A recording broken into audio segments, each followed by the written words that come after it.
forget to subscribe my channel. Hang Duk Mana. Sas.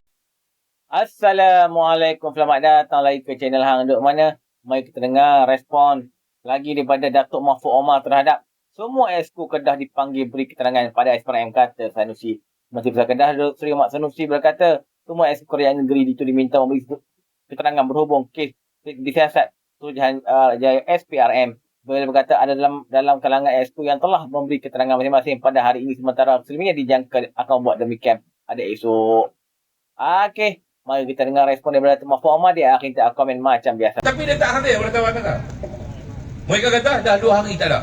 Penamaan calon pun dia kata dia sampai lewat di tempat penamaan calon. Sebab dia tak tidur di rumah dia di sini dan juga di Sik, tapi saya dipahamkan dia sewa homestay, menyembunyikan diri di homestay, sebuah homestay di Bali. Saya pun tak tahu lah, takut. Mungkin dia takut kena tangkap lagi.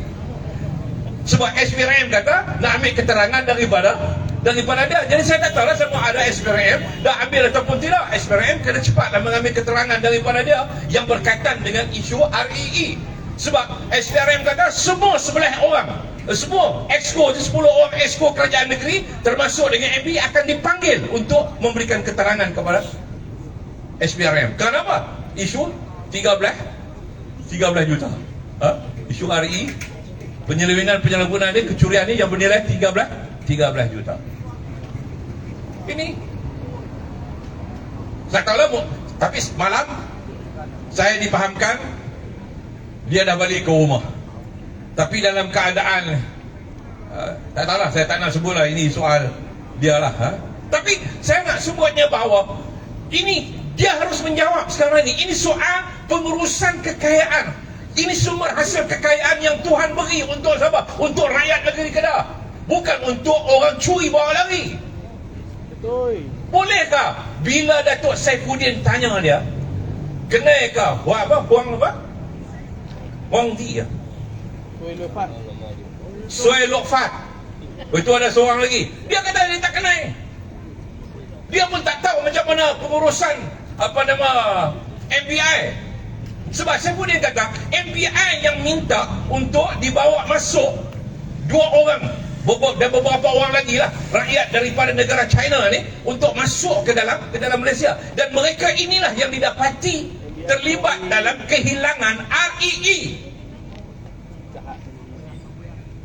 Dia kata dia tak tahu. Tuan-tuan fikir Menteri Besar tak tahu apa berlaku dalam Menteri Besar yang diperbadankan? Dia tak nak badan ke?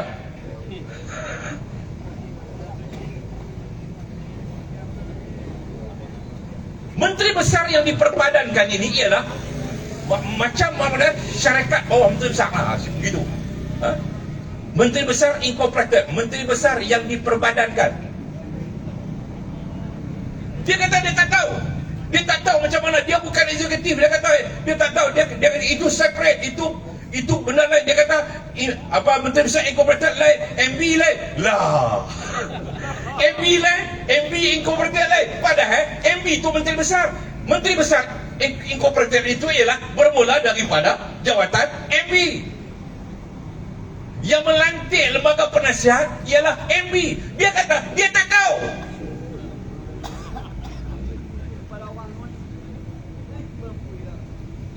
Dia lantik lembaga penasihat. Tiba-tiba dia kata dia tak tahu macam mana perjalanan Menteri Besar yang diperbadankan. Cuba tuan-tuan fikir. Hilang reas ni.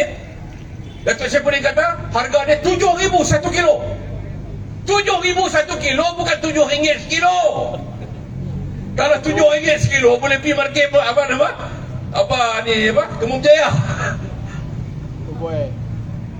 Bukan RM7 sekilo. 7,000 sekilo. RM7,000 Malaysia sekilo.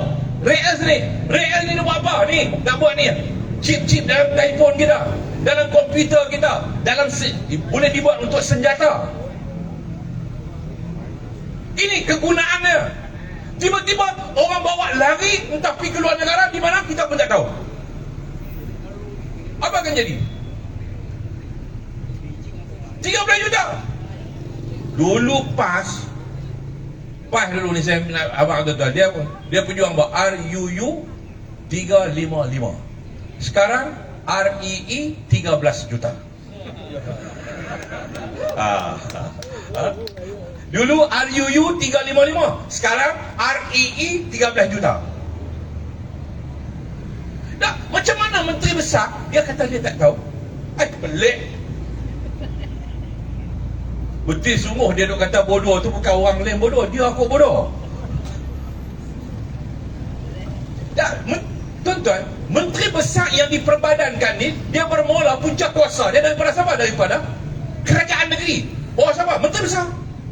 Menteri besar. Yang pilih CEO Tuan Haji Sobri, kawan saya. Sama-sama dalam PAS dulu. Yang pilih Haji Sobri ni ialah dia nanti Haji Sobri untuk jadi CEO.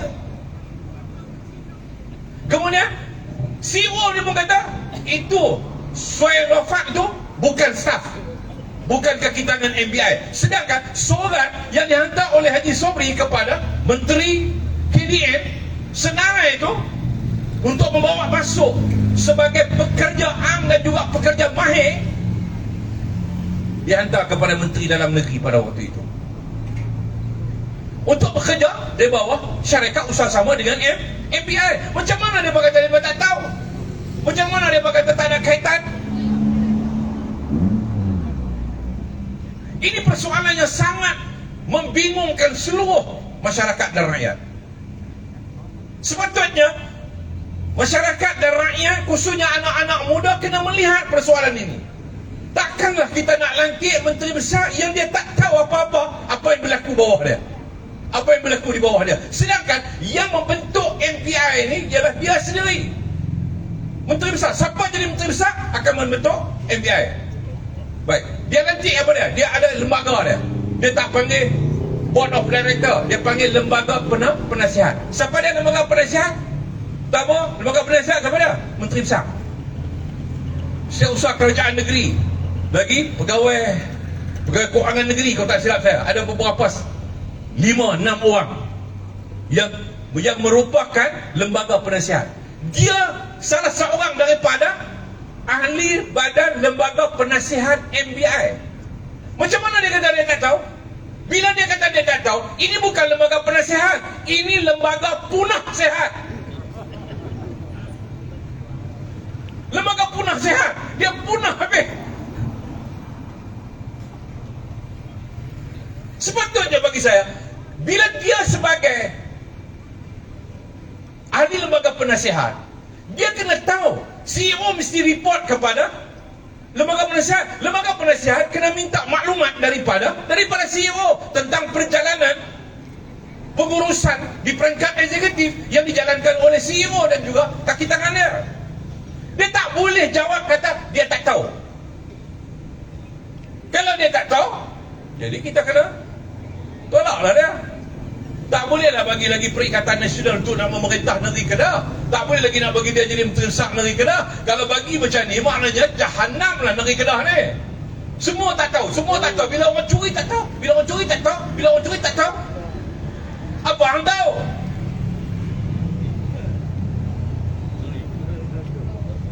Jadi ini persoalan cukup lemah, cukup memalukan. Pengurusan yang fail bagi saya.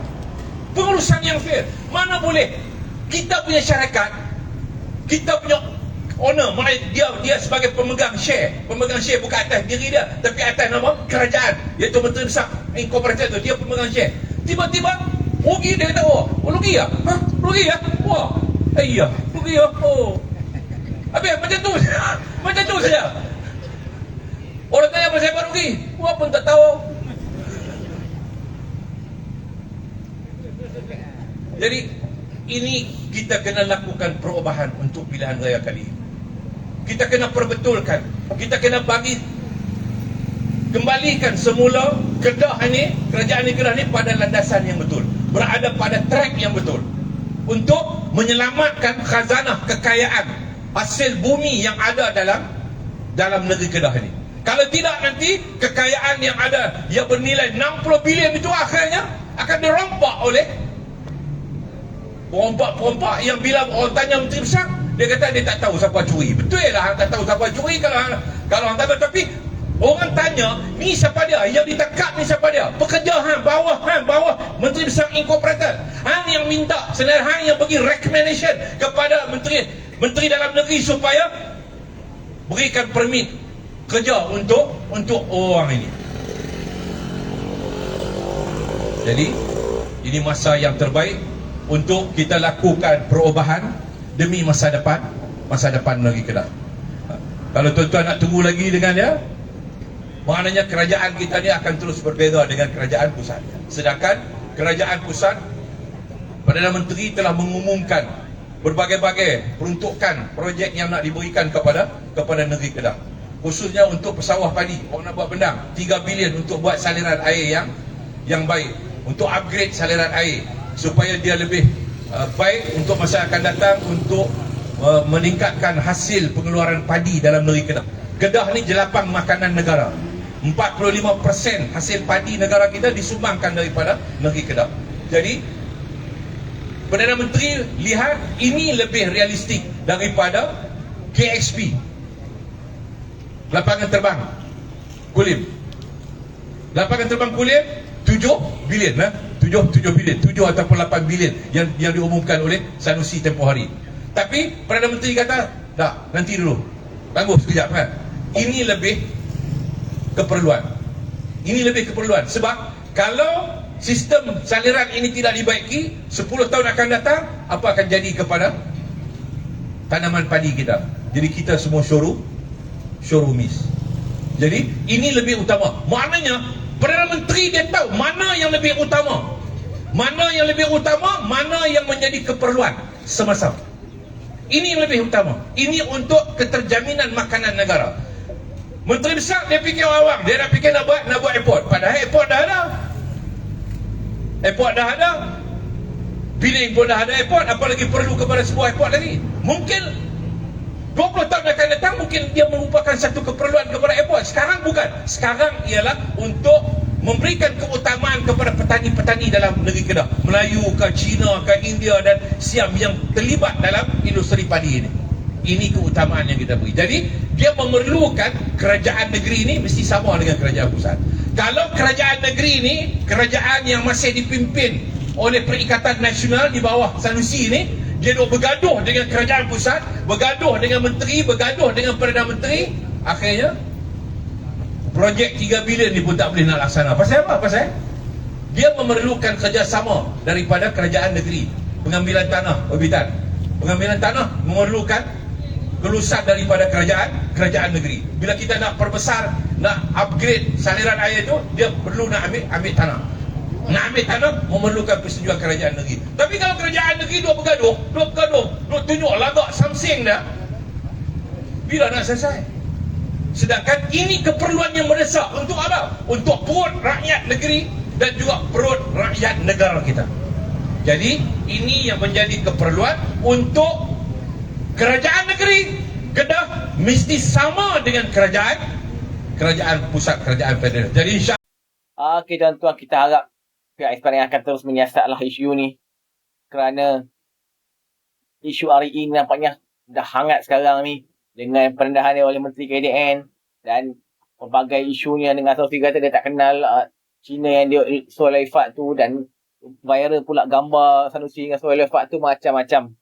Okey tuan-tuan, mari kita terus menyokong kerajaan Perdana PM Anwar Ibrahim. Semoga kerajaan perpaduan ini akan dapat menerangi sekurang-kurangnya dari 3 negeri, Selangor, Pulau Pinang dan Negeri Sembilan, atau yang terbaiknya juga dapat merampas Kelantan atau Terengganu. Okey, jumpa lagi. Assalamualaikum.